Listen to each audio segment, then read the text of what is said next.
Well, hello everyone, and welcome to this is the November Common Room. A little late because we were all busy with the C.S. Lewis Reading Day. And guys, I didn't have a whole lot that I was going to talk about today other than, the fallout from the C.S. Lewis Reading Day and being my Batesian self talking about next year. Yeah, absolutely. Well, also too, these are typically in great part meant to be just kind of life updates. We kind of reduce the amount of time we do on the episodes because we do know people like us to jump into the content. They're here for Lewis, less us.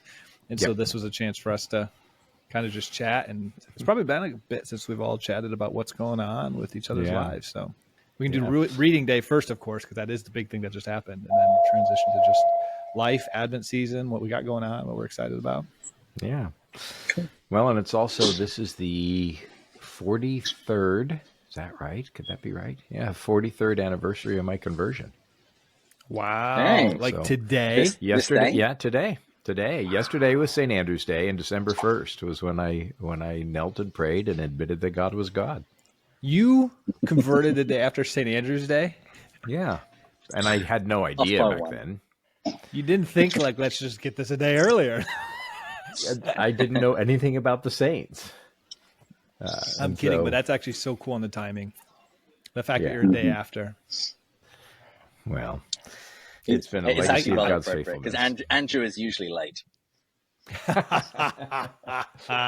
else is true? Yes, I was supposed to be a Christmas baby. You should, if you can remember what time of the day, I would imagine there's somewhere in the world where it was the day before still, and you can claim it was on St. Andrew's Day somehow. 5:30 p.m.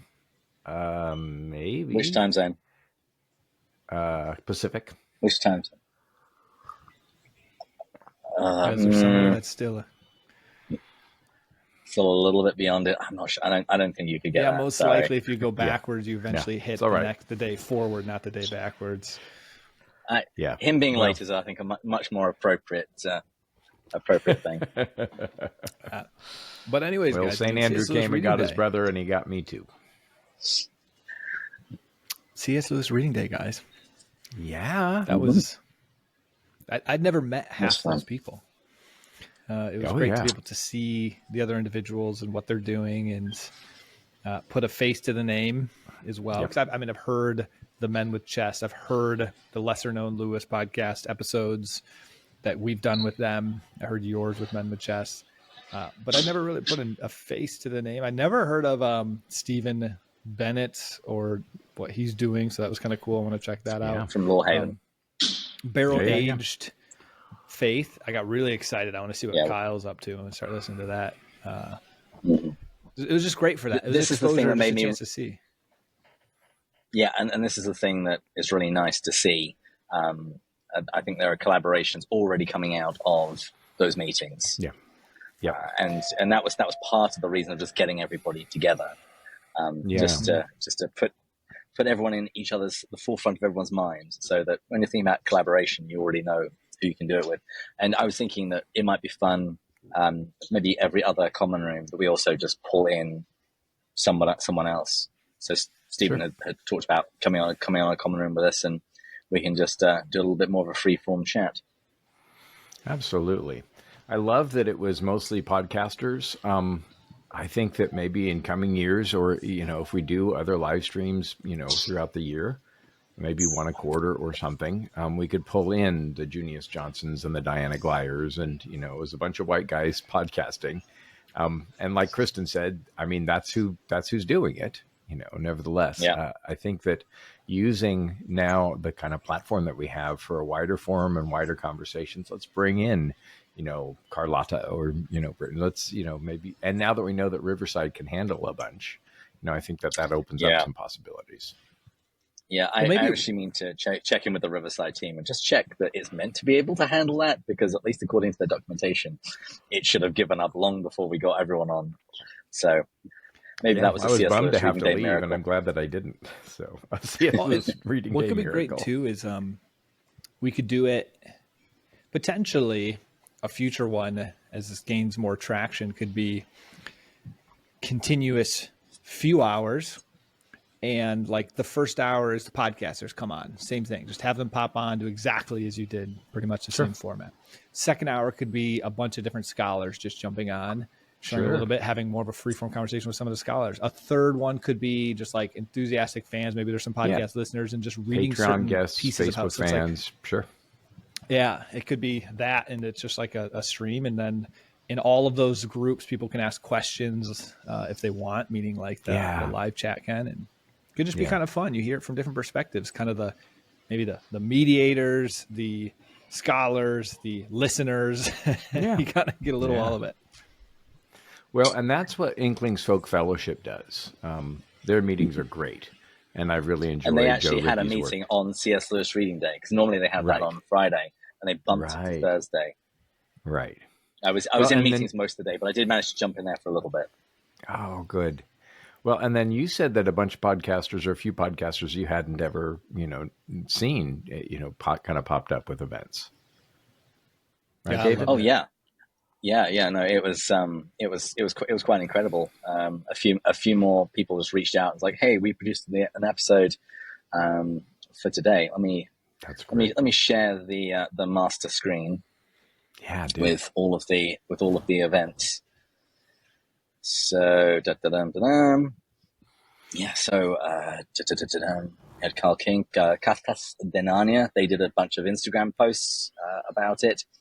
We had a blog post from the C.S. Lewis Foundation. Forefront Festival. They had a podcast episode on the Chronicles of Narnia. I didn't know about them until the day of. Hazel Stories, a YouTube channel. They did a bunch of stuff. We knew about Lorehaven. That was fun. Oh, also the down at the bottom, the Thinklings. They are.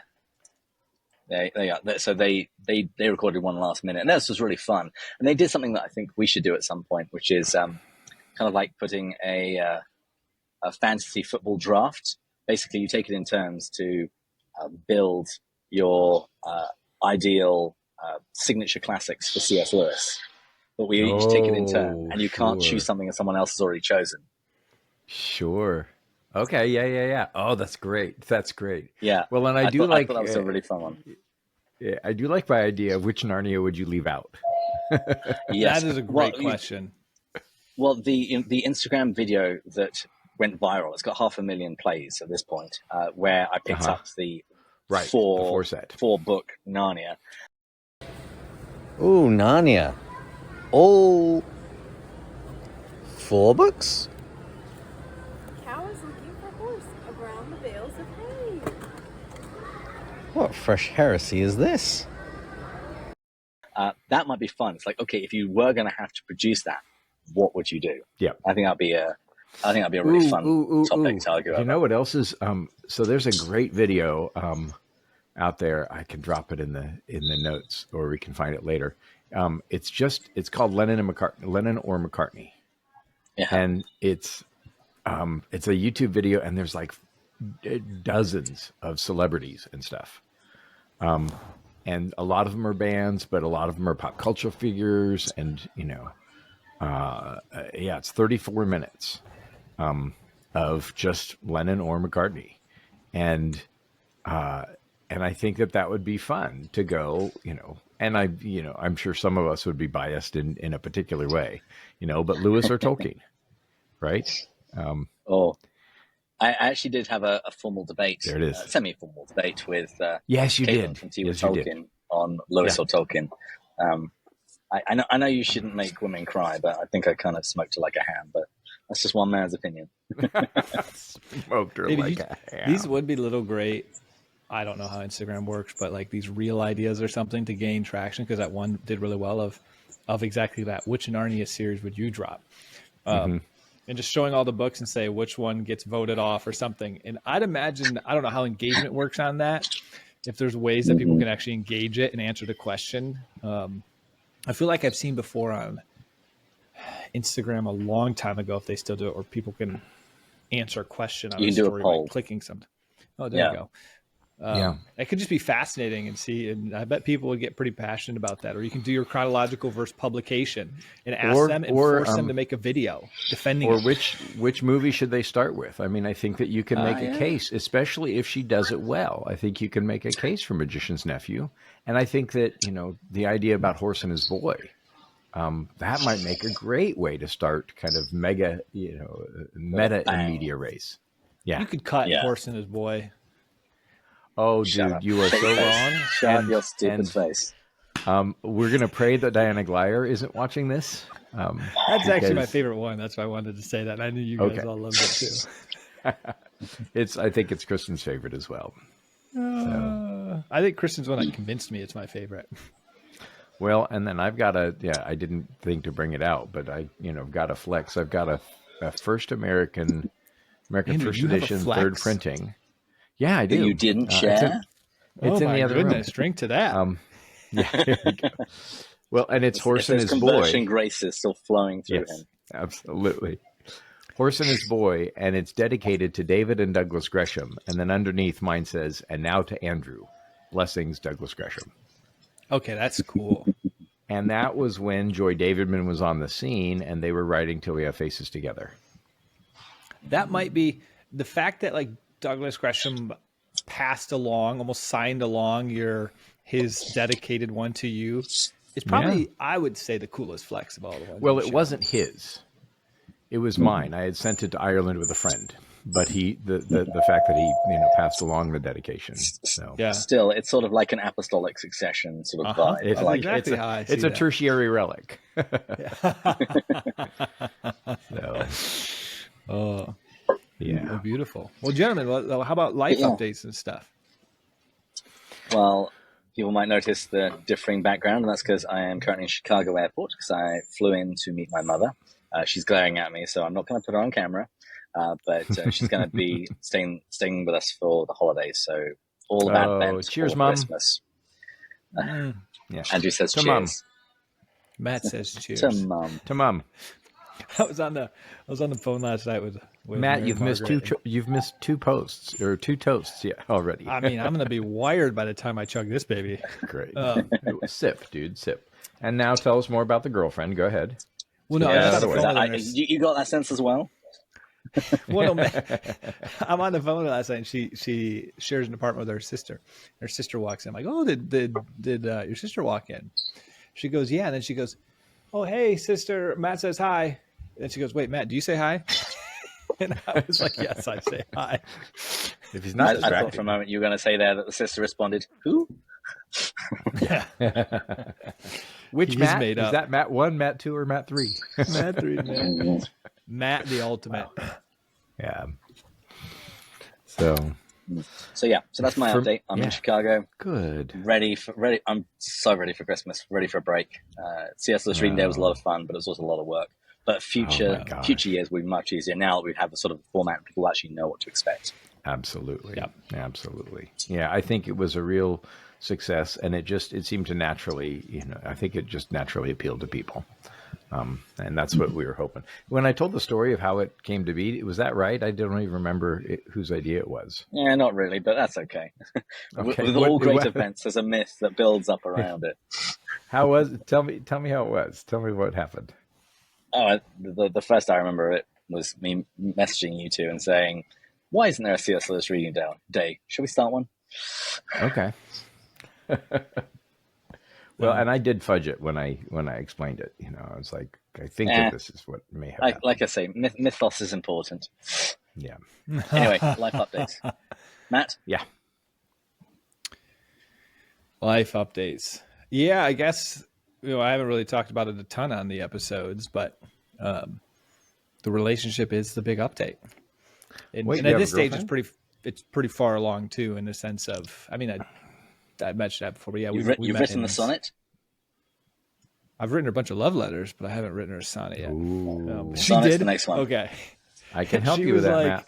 She texted me at the end of the C.S. Lewis Reading Day, and I got to remember how she said this. It won't take me long to find because this was just a couple of days ago. Only 200 messages since then. I know it's actually a little bit further back than I thought it was going to be. Here we go. Young love. It was great to see her pop up in the comments too. I thought the comments part of the YouTube was lovely. Jakob Weinstein and so many others. Yeah, I want to be able to lean into that a little bit more next time. We're just with like number of people and things. It's like, man, we've got too much stuff to cover.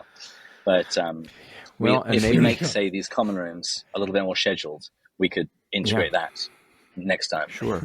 And maybe we do a comment concierge. So somebody who's on who can keep track of that for us. So I don't have an aneurysm, you're saying? Yeah, exactly. Go ahead, Matt. Oh, I think he cut out. Yeah. Is he frozen for you? There he is. Now he's back. Go ahead. Oh, almost. Oh, there you go. Yeah, I'm here. You say go ahead, Matt. 15 seconds. Oh, sorry.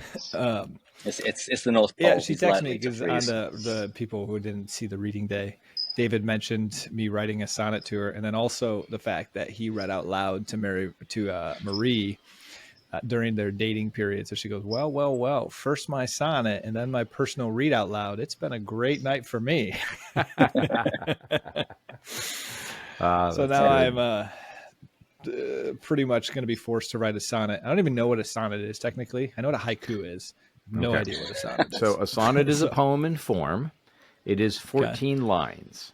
It is in iambic 14. pentameter. Couldn't you have said haiku? 14 lines. Only 14 lines. Read some Malcolm Guite for the love of God. Only 14 lines. It's iambic pentameter, so it's got 10 syllables per line, and it's like Shakespeare, But soft what light from yonder window breaks. Shall I consider, when I consider how my light is spent, shall I compare thee to a summer's day? So 14 lines of that.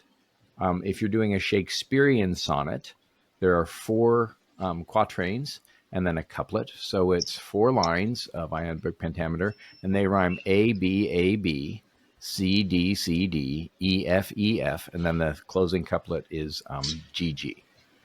So what I'm going to do is put a bunch of facts about her and our relationship into ChatGPT and tell it to write me a Shakespearean sonnet.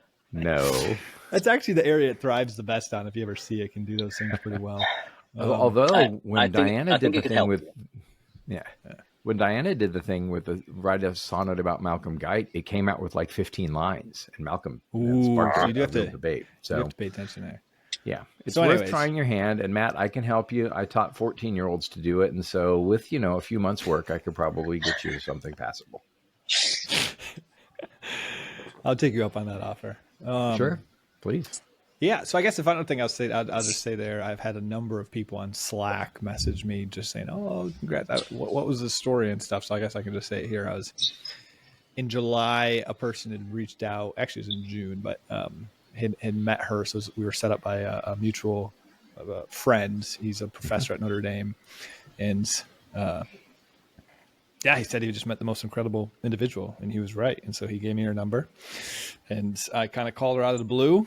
And we did a number of phone conversations, and then she happened to be in Chicago where her family is. So I took her out on a date there, and this was all in July. And then she lives in Washington, D.C., and we've been doing distance since then. So I guess we're about 4 or 5 months in, and she is the closest thing to a modern day saint I think I've ever met.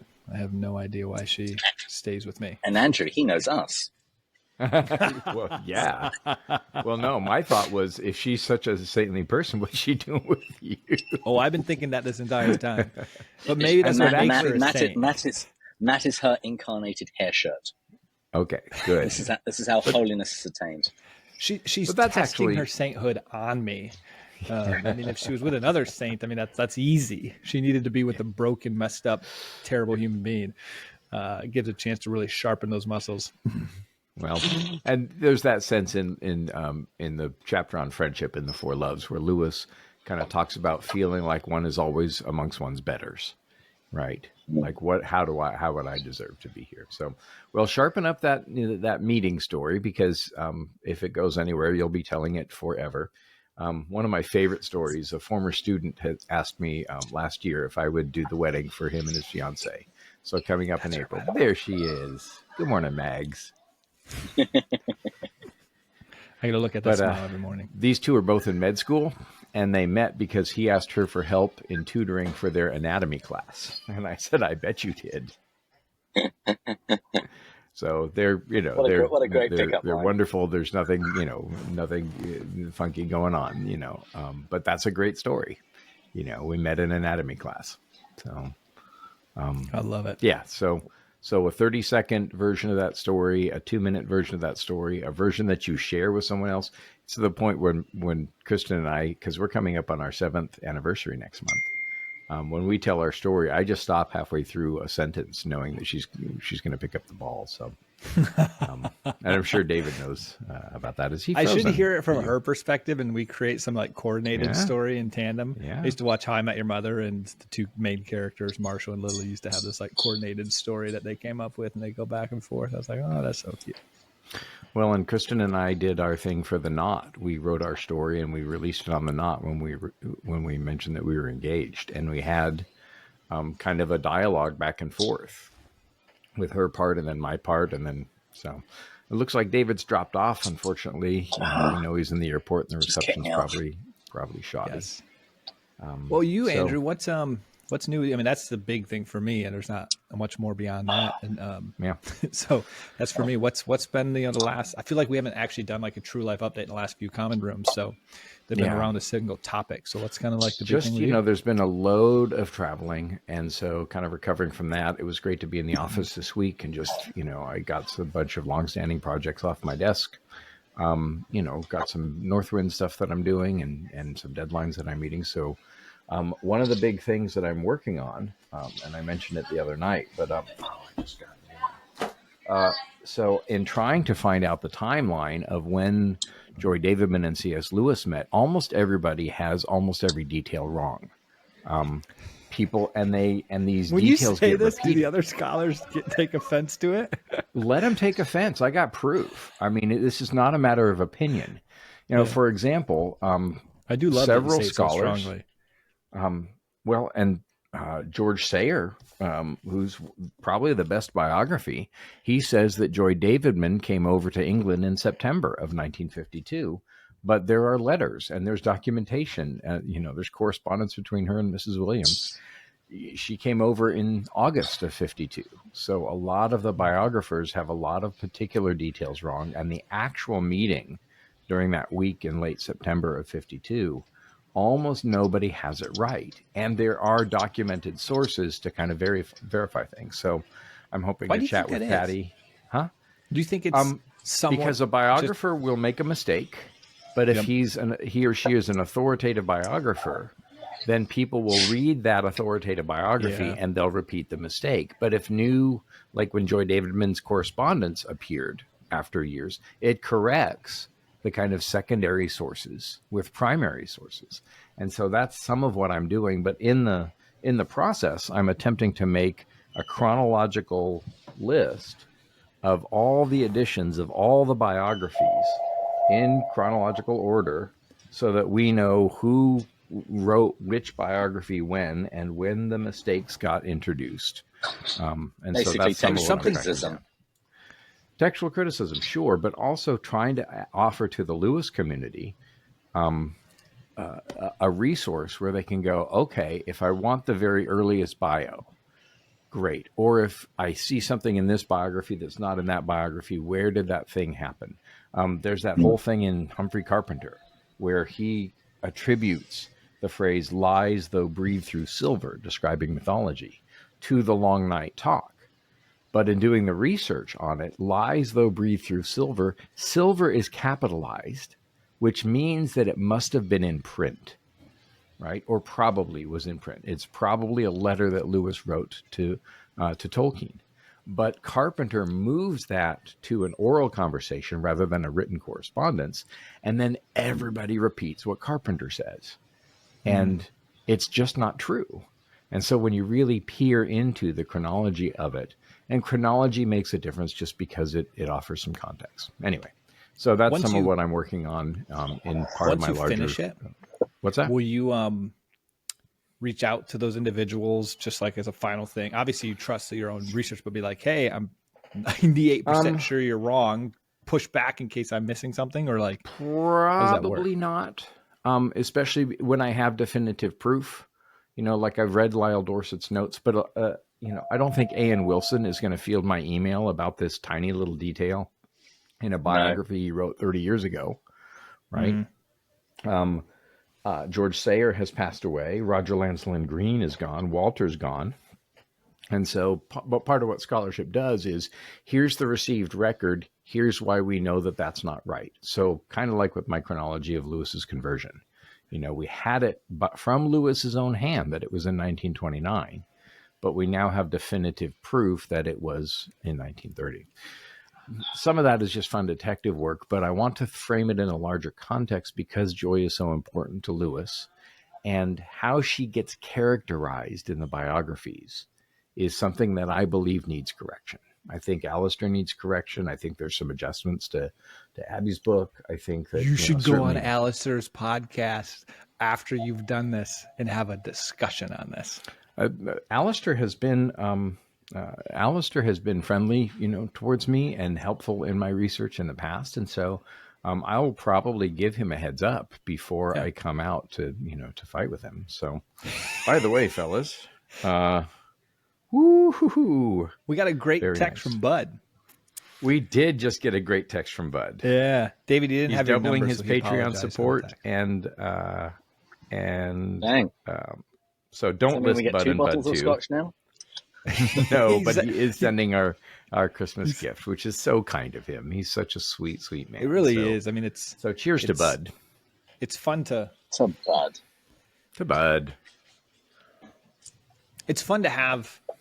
I mean, I have to be careful what I say here, because it's so grateful to have all of the Patreon supporters doing the direct support to the podcast, because like we've mentioned before, we don't take anything out from that, so it covers the cost. It's an insane help to us and a gift to us.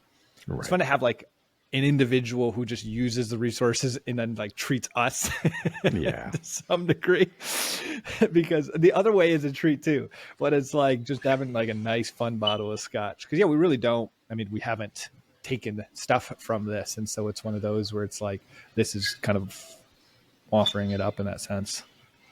Yeah, well, and I just watched a documentary about peat and how they cut it and how they burn it and how it filters into the malt and everything, and so I'm looking for maybe an Ardbeg or something super peaty for the next time. I love it. Well, gentlemen, we're getting close. We're nearly on time. One thing I did just want to share before we sign off. So this was the Reading Day book giveaway. We had a number of people, and you can see people's names next to the books that they've claimed. What I'm now going to do, while I've still got books to give away, is each month I will contact somebody who is on our mailing list and invite them to choose a book for themselves. Nice. Well, we can probably keep that. We can probably keep that list stocked, I think. I think so. Two people went for the Lazo surprise mystery bundle. Yeah, the mystery bundle. Yes. Yeah, that's the smartest choice, to be honest. Well, that the mystery bundle. When I buy books for eBay and stuff like that, sometimes they'll throw in paperbacks that I don't necessarily need. But there's some interesting things. There's some fun covers of some British paperbacks and stuff, and so I'll put together a little package. So and we'll accommodate both of the folks who wanted the mystery bundle. That's easy to do, and Kristen will thank me for getting some of the books out of the house. You're welcome, Kristen. Wonderful. Well, if you guys don't have anything else to add, we'll go back. No. We'll come back next time. All right. Further in. To Celsius. Cheers. Cheers. To Fahrenheit.